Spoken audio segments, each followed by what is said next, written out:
and today we're going to be talking about taking trauma and turning it into something positive.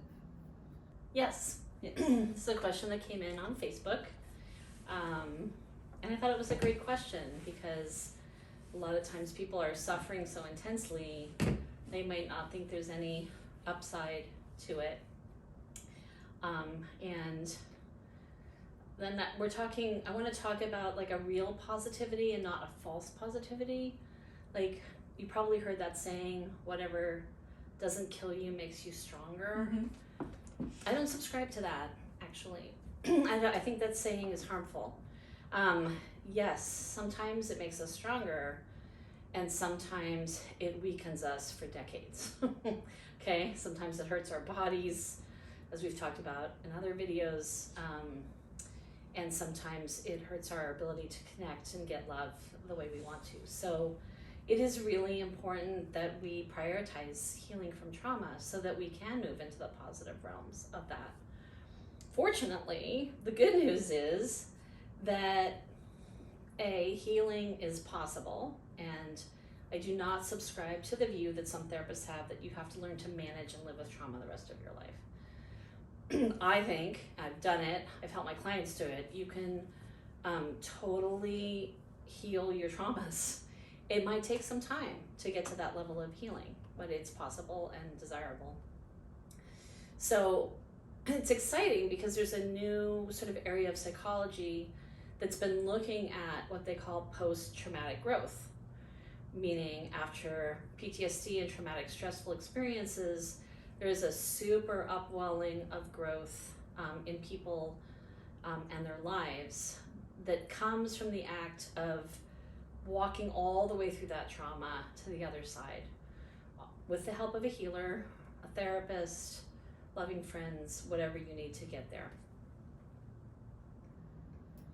Yeah, so we're talking about taking anxiety and turning it into a positive experience, such as like overcoming like a life-threatening illness or accident. Yes. Or an environmental disaster. Yes.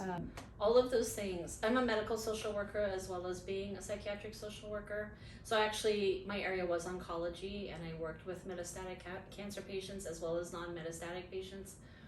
And what I found out from my clients is that their lives often got much more positive after their cancer diagnosis. And that's because for a lot of them, people came out of the woodwork to wish them well and to want to help take care of them. And a lot of us, I think, walk around and we really don't know how loved and valued we are until we have something like that that hits us. The same goes with people who have fires, people who are in natural disasters.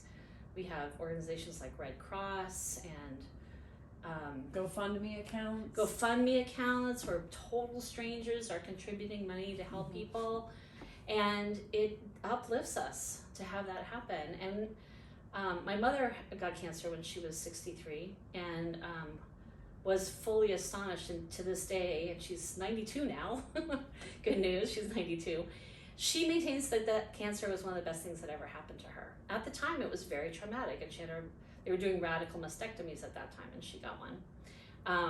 But she wouldn't trade that experience now. And I think that that's not true for all forms of trauma. If you've had a lot of extreme child abuse, I don't think anybody's thinking like I would want to do that again, or, but what I have seen is people create amazing lives for themselves and others out of really, really dark experiences.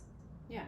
So like, if I may relate myself a little bit to this, so when growing up, I saw a lot of animal abuse. Yes. And which was very damaging to my little soul because I love animals. And so, but now I have taken that whenever I see an animal in need of care, lost, looking for food, I'm going to do anything I can to help out the animals, especially cats. Cats seem to come to me when they need help. Yes, Brooke is a cat whisperer. And you are a cat whisperer. And I raise money, and people step up and fund money for me to help out these cats. And I've rehomed 4 cats plus 4 kittens. So I've in the last couple of years. So it's very helpful to take a traumatic experience and turn it into positive action.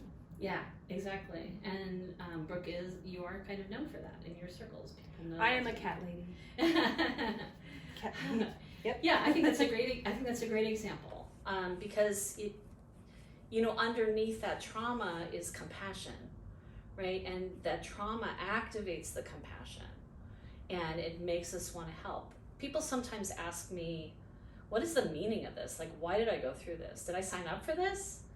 And I'm like, well, I don't know if anybody ever signs up for a lifetime of abuse and trauma, but Earth is a risky place, and victimization is real on this planet. We are in a free will zone, therefore there's going to be victims and victimizers.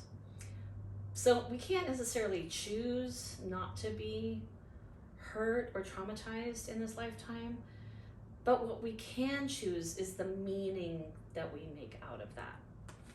And if for some people the meaning might be a feeling of pervasive helpless and hopelessness, for other people the meaning might be starting a foundation, or getting enough years of therapy so that they decide, like, hey, I want to be a therapist. My therapist helped me so much, now I want to pass that on to another generation of people. And it's hard to know, to really get inside of a human being's psyche, and like, why do some people action and other people have the trauma and they kind of spiral down into the darkness. That might be a question more for religion and philosophy than for psychology in some ways. But what we do know is there's this thing called resilience, then that has been studied quite a bit. There's a really remarkable finding, which is that if a child is in an abusive situation and they have even just one adult in their life that advocates for them, looks out for them, takes care of them, they're going to show resilience. And that means that any of us could be that one person in a kid's life. So I think that's pretty hopeful right there. So other kinds of positive growth can be around spiritual development. People will sometimes, in the depths of their darkness, become very desperate about wanting help. And that might lead to a sort of awakening inside of them of spirituality. And there's maybe something more beyond what they had originally thought of in the world, because they might open to that and start to experience some assistance. There's also a study that was done a few years ago. I think you can find this study on the website endritualabuse.org. It was a study about white light experiences during extreme trauma.